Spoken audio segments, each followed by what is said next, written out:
إن الحمد لله نحمده ونستعينه ونستغفره ونؤمن به ونتوكل عليه ونعوذ بالله من شرور أنفسنا ومن سيئات أعمالنا من يهده الله فلا مضل له ومن يضلل فلا هادي له فلن تجد له وليا مرشدا ونشهد أن لا إله إلا الله وحده لا شريك له والذي لا ضد له ولا ند له لا مثل له ولا مثيل له لا وزير له ولا كفيل له لا شبه له ولا شبيه له لا ولد له ولا والد له وهو الواحد الفرد الصمد لم يلد ولم يولد ولم يكن له كفوا أحد ونشهد أن سيدنا ونبينا وحبيبنا وبشيرنا ونذيرنا وطبيبنا وطبيب أرواحنا وحبيب ربنا محمدا عبد الله ورسوله إن الله وملائكته يصلون على النبي أعوذ بالله من الشيطان الرجيم ولمن خاف مقام ربه جنتان فبأي آلاء ربكما تكذبان يا أيها الذين آمنوا صلوا عليه وسلموا تسليما اللهم صل على محمد قولوا সবাই اللهم صل على محمد وعلى آل محمد كما صليت على إبراهيم وعلى آل إبراهيم إنك حميد مجيد اللهم بارك على محمد وعلى آل محمد كما باركت على إبراهيم وعلى آل إبراهيم إنك حميد مجيد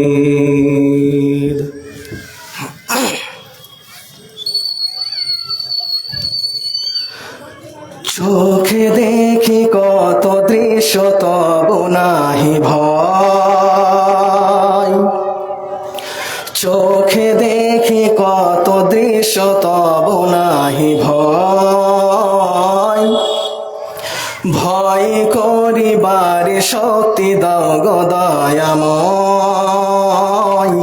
ভয় করিবারে তৌফিক দাও গো দয়াময়। কারো মাতা কারো পিতা কারো স্ত্রী জন, কাহারো সাধের পতিনী তাজিল জীবন। কারো মাতা কারো পিতা কারো স্ত্রী জন, কাহারো সাধের পতিনী তাজিল জীবন। হাতে ধরে রাখি গরে তবু নাহি ভয়, ভয় করিবারে তৌফিক দাও গো দয়াময়, ভয় করিবারে তৌফিক দাও গো দয়াময়। চিল্লাই পড়েন আমিন।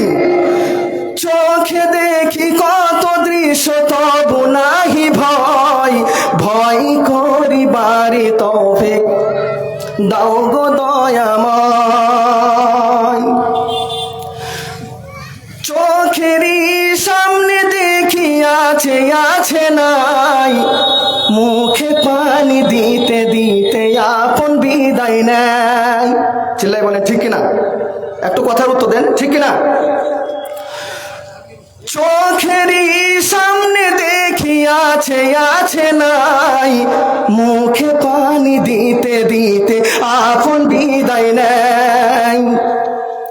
তবু মোদের হয় না কেন ভয়, ভয় করিবারে তৌফিক দাও গো দয়াময়, ভয় করিবারে তৌফিক দাও গো দয়াময়। পাশে বসে ঘিরে তাকে নিয়ে থাকি সকলে, এরই মধ্যে আজরাইলে এসে নিয়ে যায় কুন্তালে। চিল্লাই উত্তর দিতে হবে, ঠিক কিনা? পাশে বসে ঘিরে তাকে নিয়ে থাকি সকলে, এরই মধ্যে আজরাইলে এসে নিয়ে যায় কুন্তালে। তবু মোদের কেন হয় না ভয়, ভয় করিবারে তৌফিক দাও গো দয়াময়, ভয় করিবারে তৌফিক দাও গো দয়াময়। চোখে দেখি কত দৃশ্য তবু নাহি ভয়, চোখে দেখি কত দৃশ্য তবু নাহি ভয়, ভয় করিবারে তৌফিক দাও গো দয়াময়, ভয় করিবারে তৌফিক দাও গো দয়াময়। একবার মোহাম্মতের সাথে সবাই পড়ুন আমিন। মাশাআল্লাহ। উপস্থিত শ্রদ্ধেয় সম্মানিত অত্র এলাকার কৃতি সন্তান, আজকের সদরী সভা যোগ্যতম সভাপতি সাহেব, স্টেজে উপস্থিত আলেমে দিন, সামনে আমার দিনদার ইমানদার মমিন ভাই সকল, দুয়ার কান্ডারি মুরব্বিয়ানে সমাজ, আমাদের ভবিষ্যৎ কচিকাচা শিশুরা, প্রজেক্টের মাধ্যম দিয়ে দেখনেওয়ালি উম্মুল মুমিনা মা ও খালা ও বোনেরা, আজকে এই রাত্রি ৮টার সময় আমরা একজনের প্রশংসা করব মোহাব্বতের সাথে। চিল্লাই বলেন তিনি কে? কার প্রশংসা করবেন? আল্লাহ। রাতের আধারে একজনের প্রশংসা হবে, চিল্লাই বলেন তিনি কে? দিনের প্রজ্বলিত আলোতে একজনের প্রশংসা হবে, চিল্লাই উত্তর দিতে হবে তিনি কে? যখন আমরা সুখ শান্তিতে থাকবো তখন একজনের প্রশংসা করবো, চিল্লাই উত্তর দেন তিনি কে? আল্লাহ। যখন আমরা বিপদে আপদে থাকবো তখনও একজনের প্রশংসা হবে, চিল্লাই উত্তর দিতে হবে তিনি কে? আল্লাহ। যে আল্লাহ তাআলার সুখ শান্তিতে থাকার পর আমি আপনি যেমন প্রশংসা করব, সে আল্লাহ তাআলা আমাকে আপনাকে মাঝে মধ্যে অসুস্থতা দিয়ে, রোগ দিয়ে আবার পরীক্ষা নিতে থাকে, ঠিক কিনা? নিতে থাকি কি থাকে না? এটা মুমিনদের জন্য পরীক্ষা। ভাই আওয়াজটা কিন্তু কেমন করছে, একটু হালকা মিউজিক দেন, একটু ইকোটা কমান।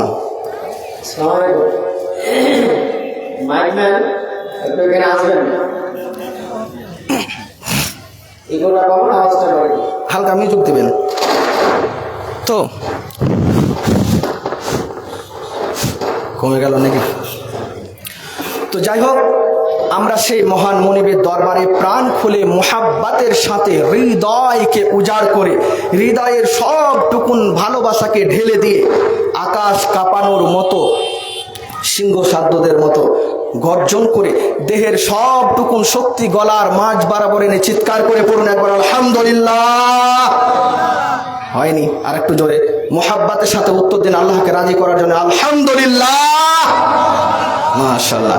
দরুদ ও সালাম বর্ষিত হোক সর্বযুগের সর্বশ্রেষ্ঠ মহামানব মা আমিনার লাল মরুর দুলাল, জিনার আদর্শকে বাস্তবায়িত করাই হচ্ছে আমার আপনার লক্ষ্য, জিনার আদর্শে রয়েছে আমার আপনার কামিয়াব তথা জান্নাত, জিনার আদর্শ ছাড়া আমি আপনি নিজেকে মানব জীবনের বহিঃপ্রকাশে আনতে পারবো না, যিনি অক্লান্তিক মেহনত দিয়ে নিমজ্জিত অন্ধকার থেকে সুনুরানির রাস্তায় আমাকে আপনাকে ধারণ করে গেছেন, যিনি জান্নাতি ঘুমে ঘুমিয়ে আছেন, তিনি আর অন্য কোনো ব্যক্তি নন, তিনি হলেন নবী আহমদ, নবী মুহাম্মদুর রাসূলুল্লাহ সাল্লাল্লাহু আলাইহি ওয়াসাল্লামের প্রতি শত কোটি দরুদ ও সালাম শান্তির দ্বারা বর্ষিত।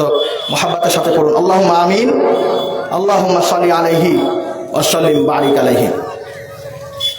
যাই হোক, আমি আমার বক্তব্যকে খুব বেশি এদিক ওদিক না করে মাত্র 1 মিনিট কথা বলবো।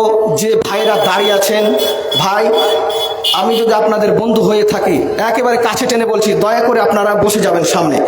আর যারা ভলেন্টিয়ার আছেন ভাই, যারা ওই দিক থেকে দক্ষিণ উত্তর দিক থেকে বাইক চালিয়ে আছে, তাদেরকে বলে দেবেন একটু স্টেজের সামনে যেন বাঁশিটা না বাজারই চেষ্টা করে। তো আপনারা যদি রাস্তাটাকে ক্লিয়ার রাখেন তাহলে কিন্তু তাদের বাঁশি বাজার কোনো প্রয়োজনই পড়বে না। বিদায় একজন যেমন দার্শনিক বলছে যে তুমি রাস্তা দিয়ে চলছো, পেছন থেকে যদি কেউ বেল বাজায় তার মানে তুমি ভেবে নেবে তোমার চলার ভুল আছে। তো আপনি রাস্তায় দাঁড়িয়ে আছেন, বসার যথেষ্ট জায়গা রয়েছে, বিদায় আপনি যে দাঁড়িয়ে আছেন আপনাকে হরেন দিচ্ছে, বেল বাজাচ্ছে, তার মানে আপনি ভেবে নেন যে আপনার দাঁড়িয়ে থাকাটা চরম অপরাধ। ও আজকের দিনে বাঁশি বাজার সুযোগ পাবে কেন? রাস্তা ক্লিয়ার রাখেন। তো যাই হোক, আপনারা আমাকে অনেকেই চিনেন, অত্র এলাকার এই মসজিদ, যে মসজিদের আজকে জালসা, সে মসজিদের ইমাম সাহেব। তো আমি আপনাদের সামনে একটাই আয়াত, দুটো আয়াত পড়েছি এবং মাঝে মধ্যে তো আয়াত পড়তেই থাকবো তাফসীরের সময়। তো আজকে আমি যে বিষয়টা আপনাদের সামনে বলার চেষ্টা করব সেটা হচ্ছে তাওয়াক্কালতু আলাল্লাহ, আল্লাহ তাআলার ভয়। একটু মুহাব্বতের সাথে হৃদয় থেকে বলুন তো, কার ভয়? আল্লাহর ভয়। তো আমি আমার মেন জায়গাতে যাওয়ার আগে 2-1 মিনিট বর্তমান সময়ের দৃশ্যগুলোকে প্রেক্ষাপটে রেখে, বর্তমান সময়ের যে প্রেক্ষাপটটা চলছে সেগুলোকে সামনে রেখে উদাহরণ হিসাবে 2-1 মিনিট কথা বলিনি আগে। আল্লাহ তাআলা আমাদেরকে পৃথিবীর বুকে পাঠিয়েছেন আমাল করার জন্যে, সালেহ আমাল করার জন্যে তথা ভালো আমল করার জন্যে। আমি আপনি মুমিন, প্রত্যেকটা জায়গায় আমার আপনার জন্য কিন্তু পরীক্ষা। 1 কদম পা ফেলবেন সেটাও আমার আপনার জন্য পরীক্ষা। তো এই বর্তমান পৃথিবীতে বেশ কিছু জায়গায় দেখা যায়, দেখবেন আমি এমনিতেই চা খেতে পছন্দ করি না। কোন জায়গায়? চায়ের দোকানে। আপনারা আমাকে দেখছেন, আমি 24 ঘন্টায় মসজিদে থাকি, আমি বের হলে সন্ধ্যা পরে বেরোই। তো দেখবেন চায়ের দোকানে কিছু মানুষ বসে থাকতে থাকতে থাকতে একটা কাপ চা নিয়েছে বাম হাতে, আর একটা সিগারেট, যেটা হারাম বস্তু, সেটাই নিয়েছে ডান হাতে। তো 1 চুমুক চা এরকম করে টেনে নেওয়ার পর সিগারেটটা হালকা করে টেনে ফুঁস করে ধোঁয়া ছেড়ে বলছে, আমি কোনো মাস্তানকে, কোনো শালাকে ভয় করি না। আপনারা শিক্ষিত সুধী মণ্ডলী বলেন, এরকম ঘটছে কি ঘটে না? ঘটছে। তো ওর কথাটা শুনে আদার্স মানুষগুলো ওর দিকে তাকিয়ে দেখে বলছে, ভাবছে যে হয়তো এই সব থেকে বড় মাস্তান কাউকে ভয় করে না। এই ভয় না করার সোর্সটা কোথা থেকে শুরু হয়েছে জানেন? বর্তমান সময়ে বয়স্ক দাদুদের মতো, মানে মানুষদেরকে, ছোট ছোট বাচ্চারা, শিশুরা ভয় করে না। আগে আপনি নিজেই চিন্তা করে দেখেন, আপনার দাদু যখন লাঠি নিয়ে রাস্তাতে চলতো তো আপনি সাইড দিয়ে হেঁটে ওকে ডেঙে পালাতেন যে আমাকে হয়তো লাঠি মেরে দেবে, কিন্তু এখন আর এই ভয়টা নাই। তো ভয়ের সোঁসটা আগাতে আগাতে আগাতে কতদূর পর্যন্ত এগিয়েছে যে একটা ক্যাথাতে দুইজন প্রাণী বাস করছে, স্বামী স্ত্রী, স্ত্রী স্বামীকে ভয় করে না। তার কারণ কি জানেন? বর্তমানে ঘরে 2.5 পাকের চাকরি ঢুকে গেছে, যেটা বিড়ি বাঁধা। মানে স্ত্রী নিজেই ইনকাম করছে, তো স্বামীকে আর কি মান্যতা দেব? আপনার অধীনস্থ আছে ঠিক, কিন্তু সে নিজের পেট চালিয়ে নেবে এরকম উপার্জন করছে, আবার মমতা খাড়া তো দিচ্ছেই। বিধায় স্ত্রী স্বামীকে ভয় করে না। তারপরে ছাত্ররা শিক্ষককে ভয় করে না। এটা হয়ে গেছে বর্তমানে একটা স্টাইলের মতো। ওইটা দিল থেকে যাওয়ার পর এই ভয় না করার সোঁসটা আগাতে আগাতে আগাতে আগাতে কতদূর পর্যন্ত এগিয়েছে জানেন? এটা কেন বললাম জানেন? দুঃখে বলছি, কারণ আমি রাস্তাঘাটে চলেছি, দেখেছি, তাই আজকে বলতে বাধ্য হচ্ছি। এই ভয় না করার সোঁসটা আবার আগাতে আগাতে এত দূর পর্যন্ত এগিয়েছে, আমার নিজের দেখেছি যে এক জায়গায় 2-3জন মানুষ বসে আছে, একজন বিড়ি খাচ্ছে বা খয়নি খাচ্ছে। তো ওই সময়ও মানুষ লজ্জা করে না যে ইমাম সাহেব আসছে, তো বিড়িটা নেমাও। কি হলো বক্স? তো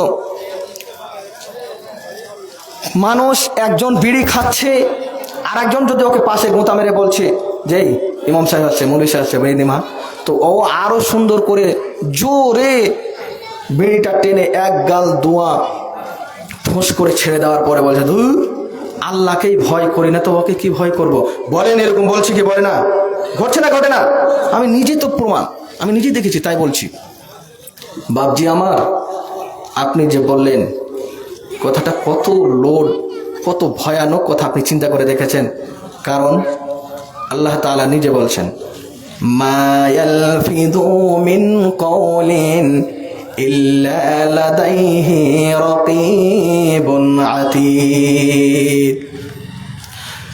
আল্লাহ রাব্বুল আলামিন বলছেন, বান্দা শোনো, তোমার মুখ থেকে এমন কোন কথা বের হচ্ছে না যে কথা আমার সংরক্ষণকারী সেটাকে সংরক্ষণ করছে না।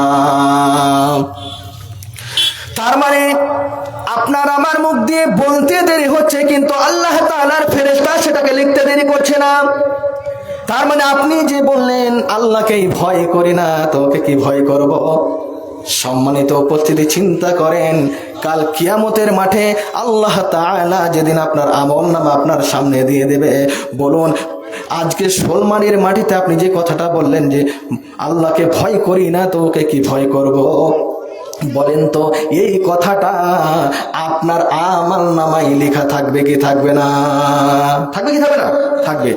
আল্লাহ তাআলা ওই কথাটা যখন আপনাকে দিয়ে বলবে, বান্দা তুমি না এরকম বলেছিলে মাকিয়া ঘাটের চায়ের দোকানে, সাকিম মোড়ের চায়ের দোকানে, আলমগীর ঘাটের চায়ের দোকানে তুমি এরকম বলেছিলে, বান্দা দেখো প্রমাণ সহকারে আমার কাছে রেডি হয়ে আছে। তাহলে তুমি যখন আমি আল্লাহকেই ভয় করো না, সেই কথাটাকে তুমি আজকে বলতে পারবে? সেদিন কোনো বলার উপায় আছে আল্লাহর কাছে? নাই। আল্লাহর নাম হচ্ছেন কাহার, তিনি জবরদস্ত বিচার করবেন, ভিন্ন বাদশা, তিনি জবরদস্ত বিচার করবেন সেদিন। তো এবার চলুন আমি মেন দিকে আপনাদেরকে নিয়ে যাই। আমার যে বিষয়টা ধরেছি অনেক লম্বা, আর ভেবেছিলাম যে হয়তো মন খুলে আজকে কিছু বলবো আপনাদেরকে, কিন্তু সময় সাথ দিল না। এবার আসেন আমি আপনাদেরকে কয়েকটা স্যাম্পল দেব, খুব শর্ট করে। প্রত্যেকটা বাপজিকে বলবো আপনি নিজের দাড়ির একটা পাল্লায় চাপবেন, আর যে স্যাম্পেলগুলো বলবো সেই স্যাম্পেলগুলো ব্যক্তিকে দাড়ির একটাই পাল্লায় চাপাবেন। আর আপনার ইমানি কাঁটা দিয়ে আপনি নিজেকে কম্পারমাইজেশন করবেন, ফয়সালা করবেন, বিচার করবেন যে তাদের ডিগ্রি কতটা, তারা কোন যোগ্যতাওয়ালা মানুষ, কোন ডিগ্রিওয়ালা মানুষ, আর আমি কোন ডিগ্রিওয়ালা মানুষ, যে আমার দিলে কতটা ভয় আর তাদের দিলে কতটা আল্লাহ তাআলার ভয় ছিল। কি স্যাম্পেল? কোয়ালিফাইড, কোয়ালিফিকেশন, লোকটার ডিগ্রি কি, আবার আল্লাহকে ভয় করছে। নাম্বার 1, ব্যক্তিটা অন্য কোনো ব্যক্তি নন, তিনি হলেন আখেরি পয়গম্বর। শুধু এই পর্যন্ত তিনার ডিগ্রি শেষ নয়, তিনি হলেন সমস্ত কুল কায়নাতের নবী, তিনি সমস্ত মাখলুকের নবী। শুধু এই পর্যন্ত তিনার ডিগ্রি শেষ নয়, তিনি কত সম্মানীয় নবী। কোন নবী, কোন মানুষ এই পৃথিবী থেকে আল্লাহ তাআলার আরশে মহল্লায় যাননি, যিনি গেছেন তিনি অন্য কোনো ব্যক্তি নন, তিনি হলেন নবী মুহাম্মদুর রাসূলুল্লাহ, পড়ুন সাল্লাল্লাহু আলাইহি ওয়াসাল্লাম। তাহলে তিনি দামি কত! শুধু তাই নয়, তিনি এমন সম্মানীয় নবী যার উপরে আল্লাহ তাআলা এই কোরআনকে অবতীর্ণ করেছেন, তিনি হলেন আমার আপনার নবী, নবী মুহাম্মদুর রাসূলুল্লাহ সাল্লাল্লাহু আলাইহি ওয়াসাল্লাম। এইরকম ব্যক্তিটি বলছেন সাইয়েদনা আবু বকরকে ডেকে এবং হযরতে উমরকে ডেকে বলছেন, উমর, আবু বকর শোনো, যখন আমি এই পবিত্র কোরআনের সূরা হুদটাকে তেলাওয়াত করছি, তো আল্লাহ তাআলার ভয়ে এবং আখিরাতের ভয়ে আমার জবান যেন থরথর করে কাঁপছে। শুধু তাই নয়, নবীজি সাল্লাল্লাহু আলাইহি ওয়াসাল্লাম আরো জানায়া দেন, আমি যখন সূরা নাবাকে তেলাওয়াত করি, আমি যখন সূরা নাজিয়াতকে পড়ি, সূরা আবাসার শেষের অংশগুলো যখন পড়ি, তো মনে হয় যেন আল্লাহ তাআলার ভয়ে আমার বয়সটা যেন তত্তর করে নিচে দিয়ে নেমে যাচ্ছে। শুধু তাই নয়, নবীজি সাল্লাল্লাহু আলাইহি ওয়াসাল্লাম আরো বলেন, আবু বকর, উমর শোনো, আমি যখন ইজাস সামাউন ফাতারাত, ইজাস শামসু কুবিরাত, ইজাস সামাউন শাক্কাত, এই সূরাগুলো যখন পড়ি, শুধু তাই নয়, আমি যখন সূরা জিলজালকে তেলাওয়াত করি, আমি যখন সূরা কারিয়াকে তেলাওয়াত করি, তো মনে হয় যেন আল্লাহ তাআলার ভয়ে আমার শরীর যেন অসাড় হয়ে যাচ্ছে, ভাইবেসার শুরু হয়ে যাচ্ছে। আল্লাহ তাআলার ভয়ে আর আখিরাতের ভয়ে, জোরে বলুন সুবহানাল্লাহ। কোন ব্যক্তিটা কাঁদছেন, কোন ব্যক্তিটা বলছেন, চিন্তা করে দেখেছেন? তাহলে আল্লাহ তাআলা আখিরাতের বর্ণনা কোরআনে আনলেন কেন? এই কোরআনকে তিনখানা উদ্দেশ্যকে কেন্দ্র করে নাজিল হয়েছে। এক নাম্বার উদ্দেশ্য, একটি হলো রিসালাত, একটি হলো তাওহীদ, আর একটি হলো আখিরাত। তিনখানা উদ্দেশ্যকে কেন্দ্র করে আল্লাহ তাআলা এই কোরআনকে অবতীর্ণ করেছেন। তার মানে আখিরাতের আয়াতগুলো শুধুমাত্র যদি ছেঁকে নেন, বেছে নেন, তাহলে 10 পারা হয়ে যাবে শুধু আখিরাতের আয়াতগুলো। তাহলে নবীজি সাল্লাল্লাহু আলাইহি ওয়াসাল্লাম বললেন, আবু বকর, উমর, হে উম্মতেরা শোনো, যখন আমি কোরআনের এই সূরাগুলো তেলাওয়াত করি, আল্লাহ তাআলার ভয়ে আর আখিরাতের ভয়ে আমার জবান যেন থরথর করে কাঁপে। কোন ব্যক্তিটা বলছেন? তিনি কে? তিনি মাসুম, যিনি মাহবুবে কিবরিয়া, আল্লাহ তাআলা যিনাকে নিজের জবান দিয়ে বন্ধু স্বীকার করেছেন, যিনার আগে পিছের গুনাহ মাফ করে দিয়েছেন কে? আল্লাহ তাআলা। আল্লাহ সেই নবীজি বলছেন, যার আগে পিছের গুনাহ মাফ, তার ডিগ্রি এরকম, যার আগে পিছের গুনাহ মাফ। সেই ব্যক্তিটা যদি এরকম বলে যে উম্মত শুধুমাত্র আখিরাতের ভয়ে আর আল্লাহ তাআলার ভয়ে আমার জবান এরকম করে থরথর করে কাঁপে, তাহলে আমি আপনি কোন ডিগ্রিওয়ালা মানুষ? আমার ডিগ্রি তো বেনামাজি, আমার ডিগ্রি তো আমি সিয়াম পালন করি না ঠিকঠাকভাবে, আমার ডিগ্রি তো আমি মিথ্যা কথা বলি, আমার ডিগ্রি তো আমি সুদ খাই, আমার ডিগ্রি তো আমি জেনা করি, আমার ডিগ্রি তো আমি পরনিন্দা করি, আমার ডিগ্রি তো আমি পরচর্চা করি, আমার ডিগ্রি তো আমি গীবাত করি, আমার ডিগ্রি তো মানুষের মালকে আমি অন্যায়ভাবে হাবিস করে নিই, আমার ডিগ্রি তো মানুষকে আমার ক্ষমতার জোরে আমি তাকে থাপ্পড় মেরে দিই, আর তারপরেও কোনোদিন কি আমার আপনার আল্লাহ তাআলার ভয়ে চোখের পানি ঝরেছে? মুসলমান উত্তর দেবেন, ধরেছে? কোনোদিন ঝরেনি। এবার প্রজেক্টের মাধ্যম দিয়ে যারা দেখছেন আমার মা বোনেরা, তাদেরকে আমি একটা স্যাম্পল দিব, দিয়ে চলে যাব সামনের দিকে। সময় কত বানাচ্ছে মায়েরা, এবার আপনার অ্যাটেনশন হন। নাম্বার 2 নাম্বার মহিলাটিকে তিনি অন্য কোনো মহিলা নন। সারা পৃথিবীর বুকে যতগুলো উম্মাত রয়েছে, নবীজির যতগুলো উম্মাত ছিলেন, সমস্ত উম্মাতের যদি সিরিয়াল দিয়ে নাম লেখা হয়, প্রথম নম্বরে যিনার নাম লিখতে হবে তিনি অন্য কোনো ব্যক্তি নন, তিনি হলেন সিদ্দিক আকবর, হযরতে আবু বকর সিদ্দিক রাদিয়াল্লাহু তাআলা আনহু। সেই সিদ্দিক আকবরের মেয়ে আম্মুজান আয়েশা। শুধু এই পর্যন্ত তিনার ডিগ্রি শেষ নয়। তিনি কেমন মহিলা? তিনি হলেন নবীজির কুমারী বিবি, যিনি অন্য কোনো স্বামীর মুখ দেখেননি। একমাত্র তিনি নবীজি সাল্লাল্লাহু আলাইহি ওয়াসাল্লামের অর্ধাঙ্গিনী ছিলেন।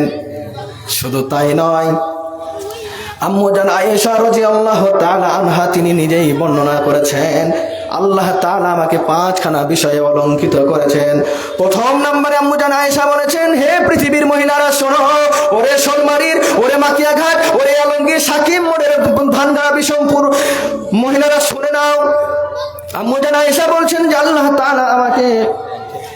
আল্লাহ তাআলা আমাকে 5খানা বিষয়ে অলঙ্কিত করেছেন। প্রথম নম্বরে আম্মুজান আয়েশা বলছেন যে আমার বিয়ের ফাইসালা স্বয়ং আল্লাহ তাআলা করেছেন। আম্মুজান আয়েশা বলছেন বিশ্ব নবী আমাকে তিনবার স্বপ্নে দেখেছেন।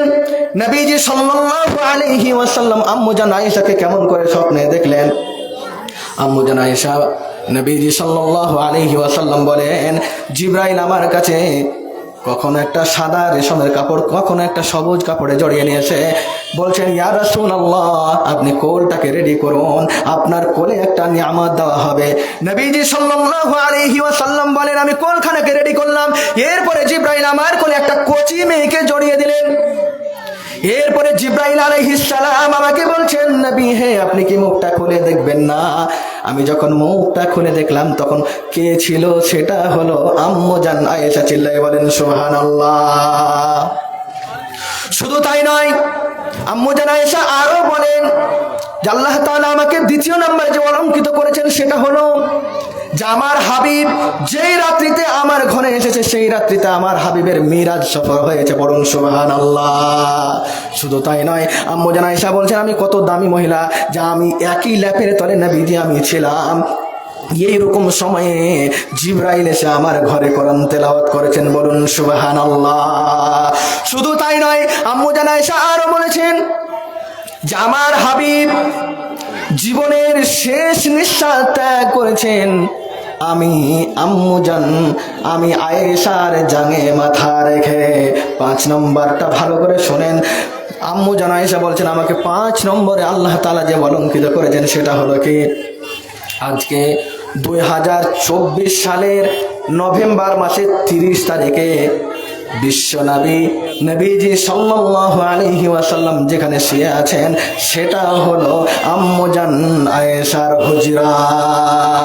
কিয়ামত পর্যন্ত নবীজি সাল্লাল্লাহু আলাইহি ওয়াসাল্লাম আম্মুজান আয়েশার হুজরাতে শুয়ে থাকবেন। ডিগ্রিটা বললাম, এবার বাকিটা শুনেন। বিশ্বনবী এবং আম্মুজান আয়েশা ঘরে আছেন। এমন সময় আয়েশা রাদিয়াল্লাহু তাআলা আনহা বাচ্চা ছেলের মতো হু হু করে ডুকরে ডুকরে কাঁদতে শুরু করেছেন। নবীজি সাল্লাল্লাহু আলাইহি ওয়াসাল্লাম জিজ্ঞেস করছেন, আয়েশা মা ইবকি কি আয়েশা, আয়েশা তোমাকে কে কাঁদালো? আম্মুজান আয়েশা উত্তর দিচ্ছেন, জাকারাতুন নারা ফাবাকাইতু ইয়া রাসূলুল্লাহ। ইয়া রাসূলুল্লাহ আমি বসে বসে চিন্তা করছিলাম। কি চিন্তা করছিলাম? জাহান্নামের কথা। আর জাহান্নামের কথা চিন্তা করতে করতে করতে করতে এক সময় আমি জাহান্নাম জগতে ভেসে গেছিলাম। আর জাহান্নাম জগতে ভেসে যাওয়ার পর আমি জাহান্নামের আগুনকে দেখে ডুকরে ডুকরে কেঁদে ফেললাম।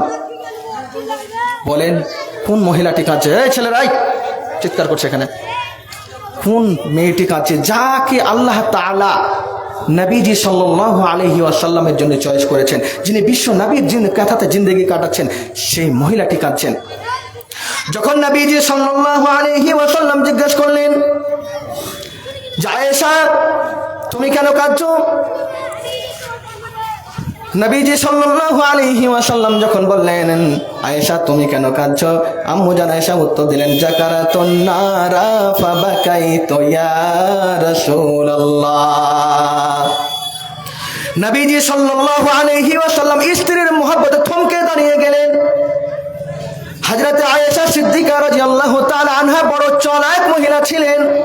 তিনি চিন্তা করলেন আমি কাঁদলাম তাই আমার স্বামীর চোখের পানি ঝরে গেছে, তবে আমি একটু আখিরাতটাকে বুঝিয়ে নিয়ে গুটিয়ে নিয়ে আম্মু জান আয়েশা বলেন, ইয়া রাসূলুল্লাহ, এটা হলো দুনিয়া, এটা তো আখিরাত নয়।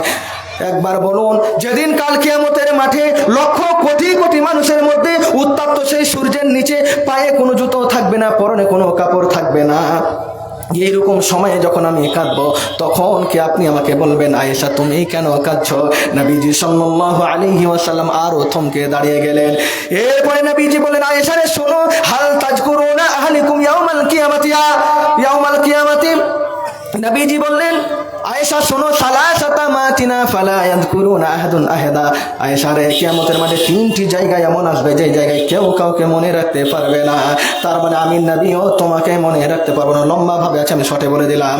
বন্ধুরা আমি বুঝাতে চাইছি, মায়েরা আমার, আমি এটাই বলতে চাইছি যে মহিলাটির ডিগ্রি কি, যিনাকে মুহাদ্দিসা বলা হয়েছে, যিনি সিদ্দিকা আকবরের মেয়ে, যিনি নবীজি সাল্লাল্লাহু আলাইহি ওয়াসাল্লামের কুমারী বিবি, যার ফয়সালা আসমান থেকে হয়েছে, অর্থাৎ আল্লাহ তাআলা করেছেন, সেই মহিলাটি আখিরাতের ভয়ে অর্থাৎ জাহান্নামের আগুনের ভয়ে কাঁদছে। বলুন তো আমি আপনি কদিন কেঁদেছি আল্লাহ তাআলার ভয়ে? আমি আপনি তো সুখময় জিন্দেগি পেয়ে আয়েশো আরামে জিন্দেগি কাটিয়ে চলছি। বক্তা আসেন সেটা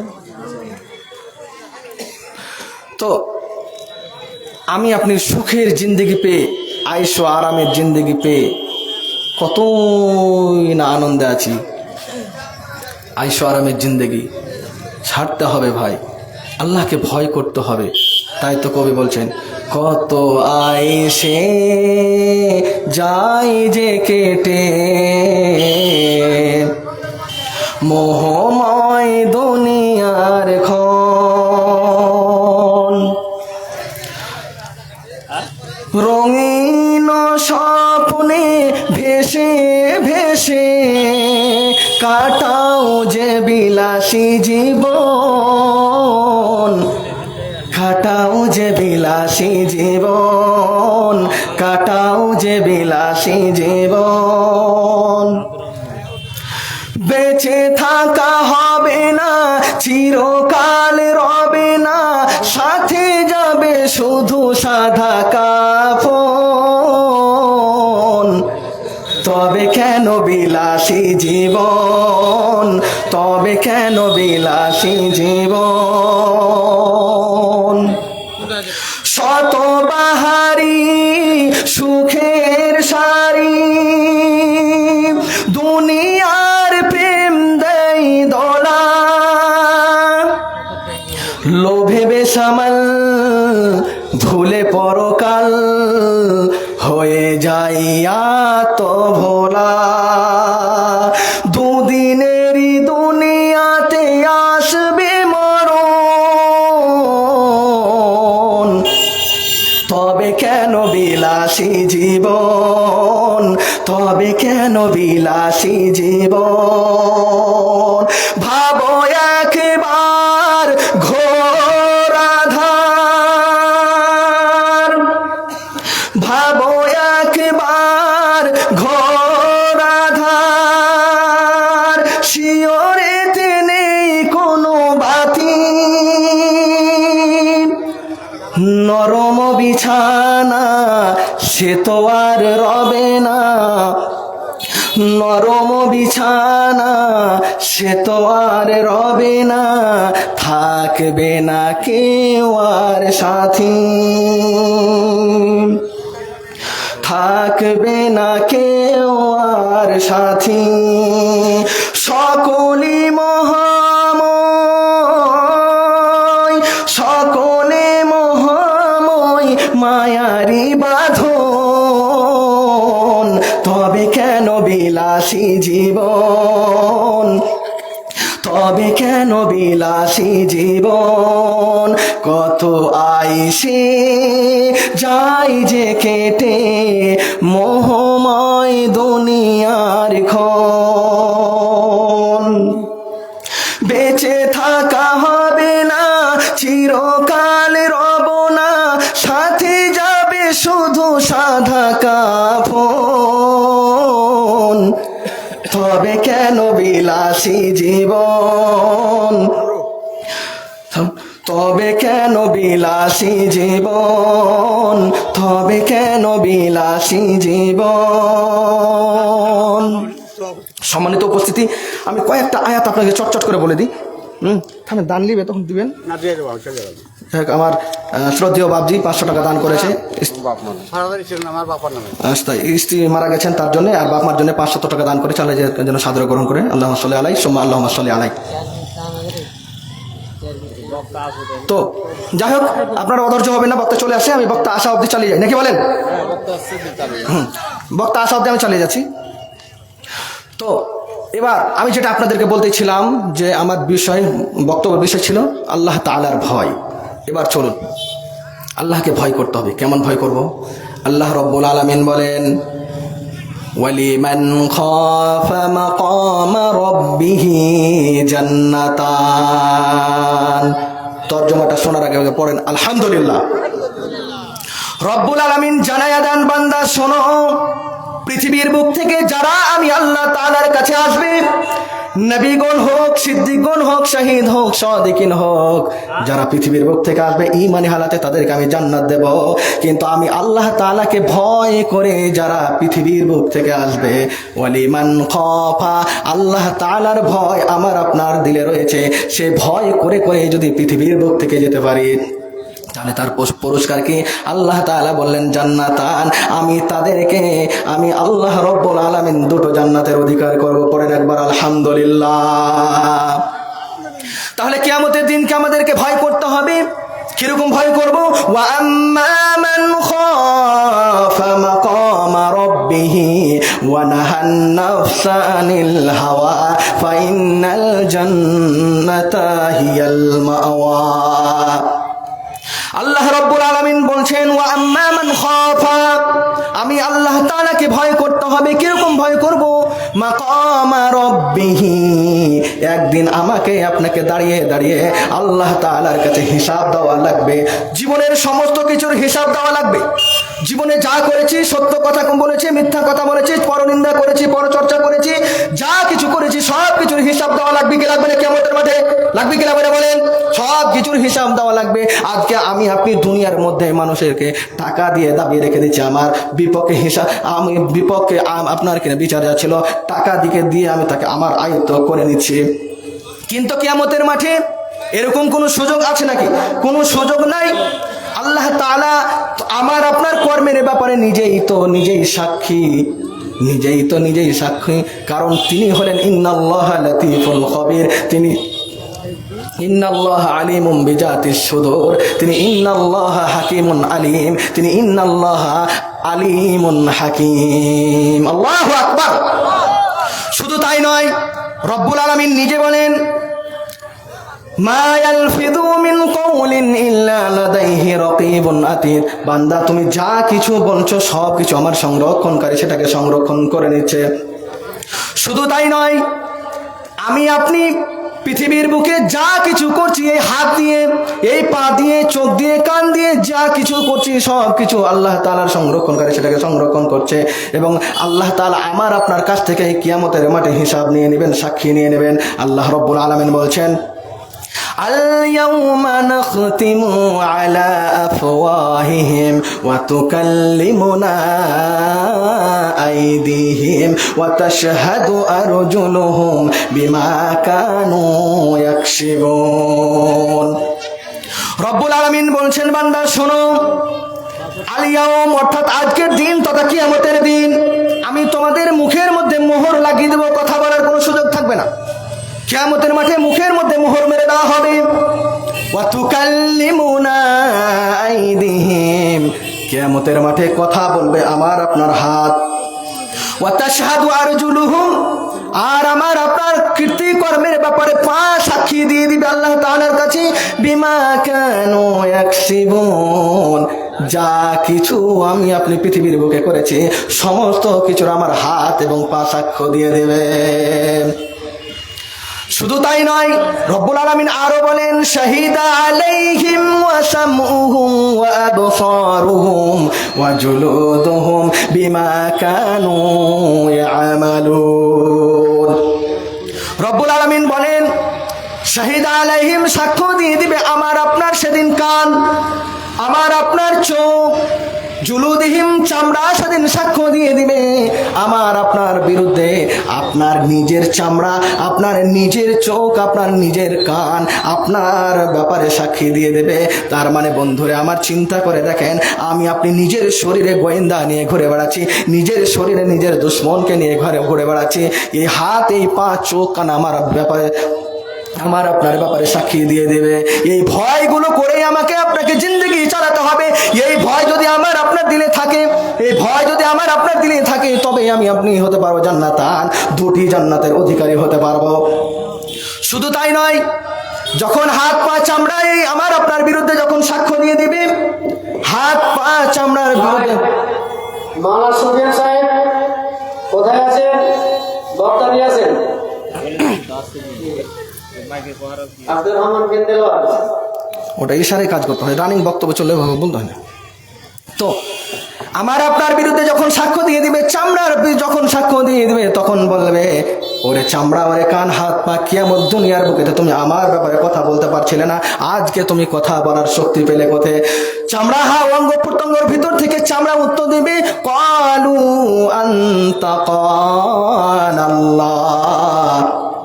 কিয়ামতের মাঠে আমার আপনার অঙ্গ প্রত্যঙ্গকে কথা বলার ক্ষমতা যিনি দিবেন, চিল্লাই বলেন তিনি কে?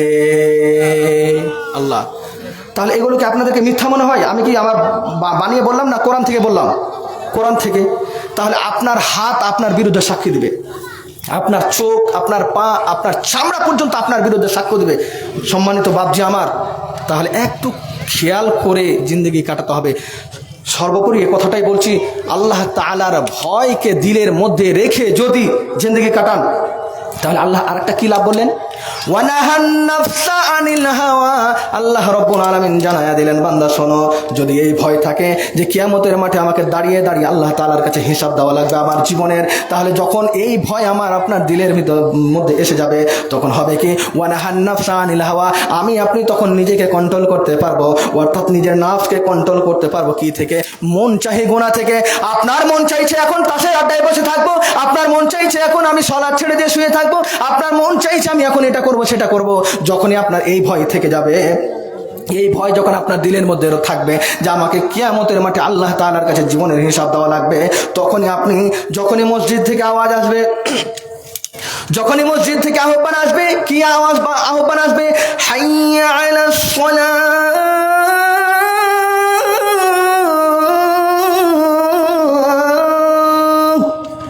এসো তোমরা সালাতের জন্য, হাইয়া আলাল ফালাহ,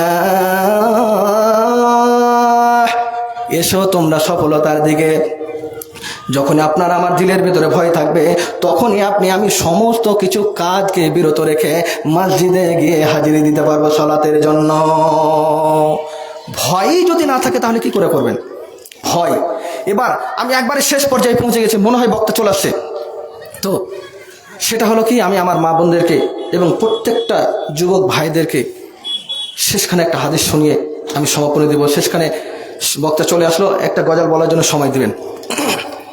সেটা হচ্ছে কি, মা বোনেরা একটু ভালো করে শুনবেন, যে আজকে আমার আপনার আল্লাহর ভয়ে সলাত আসান হচ্ছে না, সিয়াম আসান হচ্ছে না, আর তাদের মত আসান হয়ে যাচ্ছে। হাদিসটি শুনেন খুব ভালো করে। ভাই এখনো দাঁড়িয়েই থাকবে ভাই, কি দরকার? ওদিকে তো শীত লাগছে ভাই, এত সুন্দর জায়গা আছে, সামনে বসে পড়ুন। নবীজি সাল্লাল্লাহু আলাইহি ওয়াসাল্লামের কাছে একজন মহিলা গিয়ে বলছেন, ইয়া রাসূলুল্লাহ, আমার দ্বারা গুনাহ হয়ে গেছে, আপনি আমাকে পবিত্র করুন। ভয় কাকে বলে, এই জন্য আমি এই হাদিসটা শেষে আপনাদেরকে শোনানোর চেষ্টা করছি, ভালো করে শুনুন। নবীজি সাল্লাল্লাহু আলাইহি ওয়াসাল্লামকে যখন বললেন, ইয়া রাসূলুল্লাহ, আমার দ্বারা গুনাহ হয়ে গেছে, আপনি আমাকে পবিত্র করুন, নবীজি সাল্লাল্লাহু আলাইহি ওয়াসাল্লাম মুখটাকে ফিরাইয়া নিলেন মহিলার দিক থেকে। এরপরে নবীজি সাল্লাল্লাহু আলাইহি ওয়াসাল্লামের কাছে মহিলাটি আবার গিয়ে সামনে গিয়ে বলছেন, ইয়া রাসূলুল্লাহ, আমার দ্বারা গুনাহ হয়ে গেছে, আপনি আমাকে পবিত্র করুন। এরপরেও মহিলাটি আবার নবীজির সামনে গেলেন, নবীজি সাল্লাল্লাহু আলাইহি ওয়াসাল্লাম আবার মুখটাকে ফিরাইয়া নিলেন। মহিলাটি আবার সামনে গিয়ে বলছেন, নবীজি, আমার দ্বারা গুনাহ হয়ে গেছে, আপনি আমাকে পবিত্র করুন। নবীজি সাল্লাল্লাহু আলাইহি সাল্লাম পক্ষান্তরের শেষে জিজ্ঞেস করে, বলো কি তোমার দ্বারা গুনাহ হয়ে গেছে যার কারণে তুমি আমাকে বারবার রিকোয়েস্ট করতেছো? মহিলাটি বললেন, ইয়া রাসূলুল্লাহ, যেই গুনাহ করলে পেটে বাচ্চা এসে যায় আমি সেই গুনাহ করে ফেলেছি, আমি এখন মা হতে চলেছি, আমি অন্তঃসত্ত্ব হতে শুরু করেছি, অতএব বিদায় আপনি আমাকে পবিত্র করে নেন। মহিলাটি বললেন, ইয়া রাসূলুল্লাহ, আপনি নবীজি সাল্লাল্লাহু আলাইহি সাল্লাম বললেন, যাও তুমি বাড়ি ফিরে চলে যাও, আগে তোমার বাচ্চাটা দুনিয়ায় এসে যাক, তারপরে তুমি আসে তোমার বিচার করে দেবো। মহিলাটি চলে গেলেন। এরপরে বাচ্চা যখন পৃথিবীর বুকে আসলো, একটা ন্যাকড়াতে জড়িয়ে নিয়ে নবীজি সাল্লাল্লাহু আলাইহি ওয়াসাল্লামের কাছে গিয়ে বললেন, ইয়া রাসূলুল্লাহ, এই দেখুন বাচ্চা প্রসব হয়ে গেছে, আপনি আমার এবার বিচার করে দেন, পাক করে দেন। এরপরে মহিলাটিকে নবীজি বললেন, যাও দুধ পান করানোটা শেষ করে নাও। মহিলাটি আবার সেখান থেকে ফিরে আসলেন। যখন দুধ পান করানো শেষ হয়ে গেল, বাচ্চা খেতে শিখে নিয়েছে। আচ্ছা, যাই হোক, একবারে শেষ পর্যায়ে পৌঁছে গেছে। তো যখন এরকম একটা অবস্থা হলো, মহিলাটি আসলেন। তারপরে নবীজি এক সময় তার বিচার করলেন। মহিলাটি জানছেন যে আমার এক কোপে নয়, শুলিতে নয়, ফাঁসিতে নয়, রজমের ফাইসলা আমাকে এক পুঁতে দেওয়া হবে, একটার পরে একটা পাথর মারবে, তারপরে আমি মরব। বন্ধু আমার, তাদের মত আসান হয়ে যাচ্ছে আল্লাহ তাআলার ভয়ে, কিন্তু আমার আপনার সালাত আসান হচ্ছে না। আল্লাহ তাআলা যেন আমাদেরকে তার ভয় করার যেন তৌফিক দেন। এবার অন্তর থেকে পড়ুন আল্লাহুম্মা আমিন। যাই হোক, আমি আর সময় বাড়াচ্ছি না, এখান থেকে শেষ করছি। আমি একটা গাজলের আবদার করেছি, এই গাজলটা আপনারা একটু বোঝার চেষ্টা করবেন, এর ভিতরে কিছু লুকিয়ে আছে। এটাই বিদায় বেলায় আমার নিয়োগ সালাম, প্রিয় শোলমারিবাসী, বিদায় বেলায় আমার নিয়োগ সালাম, প্রিয় শোলমারিবাসী, বিদায় বেলায় মোরে দিও গো দেখা, প্রিয় গ্রামবাসী, তব দিদারে হব ধন্য তখন আমি, দুই নয়নে যখন ঝরিবে পানি, বিদায় বেলায় 6 মাস আমি এই মসজিদে থাকলাম, কখন কাকে কি বলেছিলাম সেই কথা নেই তো জানা, ক্ষমা করে দিবেন যাওয়ার বেলায়, বিদায় বেলায়, বিদায় বেলায় আমার নিয়োগ সালাম, প্রিয় গ্রামবাসী। কত ইমাম এই মসজিদে এলো, নিজের সুবিধাতে চলে গেল, আমিও তো যাব যে চলে, অবস্থান করব এক নতুন জায়গায়, বিদায় বেলায়, বিদায় বেলায় আমার নিয়োগ সালাম, প্রিয় গ্রামবাসী, জীবনের মতো যায় না চলে, আবার দেখা হবে নিয়াত করে, সেই কথা রাখি অন্তরে,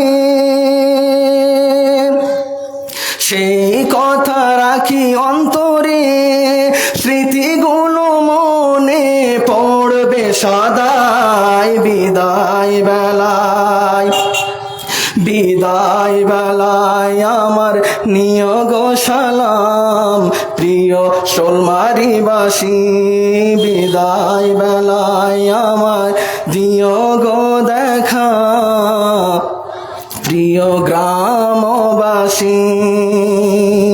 আসসালামু আলাইকুম ওয়া রাহমাতুল্লাহি ওয়া বারাকাতুহু।